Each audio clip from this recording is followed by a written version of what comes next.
Everyone, আসসালামু আলাইকুম। আর simple লাইফস্টাইলে সবাইকে স্বাগত জানাচ্ছি আর একটি নতুন ভিডিও দেখার জন্য। সবাই কেমন আছেন?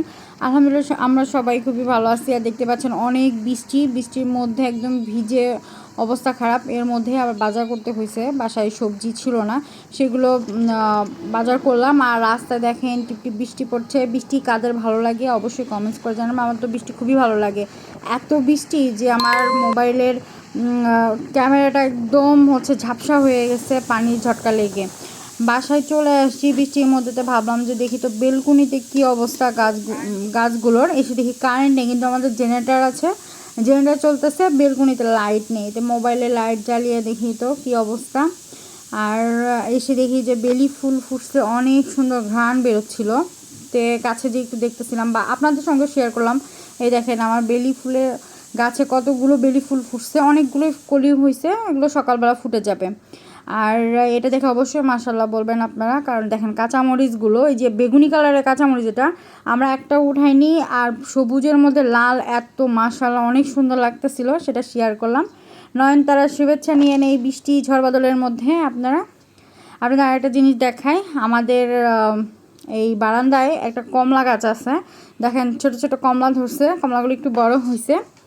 আর সন্ধ্যার সময় সবাই নাস্তা করার জন্য বসে গেছি। বাচ্চাদের ভাবলাম যে একটু চিকেন পরোটা বানাই দিই, এই রোল করে দেই। বাসায় অলরেডি ছোট ছোট করে এরভাবে চিকেন কাটা থাকে, অল টাইম রাখি, কারণ যেহেতু অফিসে যাই, বাচ্চাদের টিফিনেরও হয়ে যায়। এখন যেহেতু স্কুল ছুটি, টিফিন দেওয়ারও ব্যবস্থা নেই, এখন টিফিনেরটা এখন বাসায় খেয়ে ফেলুক, আর সন্ধ্যার সময় নাস্তাটা দিচ্ছি। আর সন্ধ্যার সময় যেহেতু বৃষ্টিতে ভিজে আসছি, যে ভাবলাম যে একটু চা খাই। সময়ের জন্য ওদের রোল করে দিয়ে আমাকে চা দিবে, চা দিয়ে রোল খাবো সবাই মিলে, সন্ধ্যার নাস্তা করব।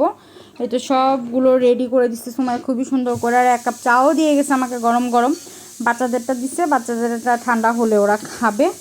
এই তো সন্ধ্যার সময় চা নিয়ে বসে গেছি, কারণ প্রচুর মাথা ব্যথা করছিল, পানিতে যেহেতু মাথাটা ভিজছে, হেজাব পরা ছিল, চুলটা ভিজে অবস্থা খারাপ।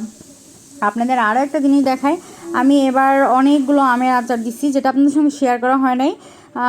যদি আল্লাহ বাঁচায় রাখে বা আপনাদের ইচ্ছে হয় অবশ্যই কমেন্টস করে জানাবেন, তাহলে আমি সামনের বছর আপনাদের এই আমের আচার করে দেখাবো রেসিপি।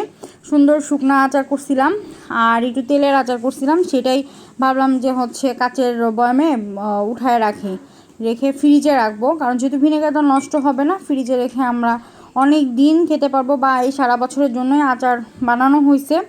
অনেকগুলো আচারই বানাইছি, যে সবাইকে একটু একটু করে দেওয়ার জন্য, বা আমরা খাবো। এখন এই শুকনো আচারগুলো ঢেলে রাখি। আর এটা আমাদের তেলের আচার, এটাও আপনাদের একটু দেখাই দিই। একটু রসুন বেশি করে দিছিলাম, খুবই ভালো লাগছে। আর বৃষ্টির দিনে খিচুড়ি না খেলে কেমন হয়, রাত্রেবেলা আজকে ঝটপট, যেহেতু বললামই মাথা ব্যথা করছিল, একটু ঝটপট খিচুড়ি আর গরু মাংস করে ফেলছি আচার দিয়ে। নতুন আচার যেটা বানাইছি, এটা দিয়ে আমরা আজকে সবাই খিচুড়ি খাবো। এবং খিচুড়িটা খুবই মজা হয়েছিল, আঠা আঠা হয়েছিল। আমি ডাউল বেশি করে দিছিলাম, যে একটু যাতে আঠা আঠা হয়, মাখালে আঠা আঠা হবে। আর আপনাদের ভাইয়াকে সুন্দর গুছিয়ে খাবারটা পরিবেশন করতেছিলাম, যে অফিস থেকে আসছে, সেও রাত্রে 10:30 বাজে। তো ভাবলাম যে খাবারটা দিয়ে দিই, ও খাবারটা খেয়ে উঠলে বাচ্চাদের খাবার দিয়ে আমিও খাবার খেয়ে ফেলবো।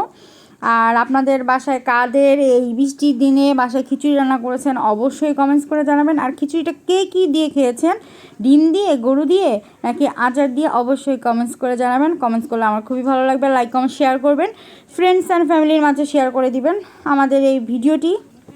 যদি ভালো লাগে, না ভালো লাগলে আর কি করার, ভাই মনে একটু ভালোবাসা দিয়েন আপনারা। সবাই ভালো থাকবেন, সুস্থ থাকবেন। আর এই যে হলদে হলদে খিচুড়ি খাচ্ছি, উপভোগ আপনারাও করুন। আমি তো খুব মজা করে খেয়েছি খিচুড়িটা, ও মজা করে খাচ্ছে খিচুড়ি। সবাই ভালো থাকবেন, সুস্থ থাকবেন, আমাদের জন্য দোয়া করবেন আর ভালোবাসা দিবেন।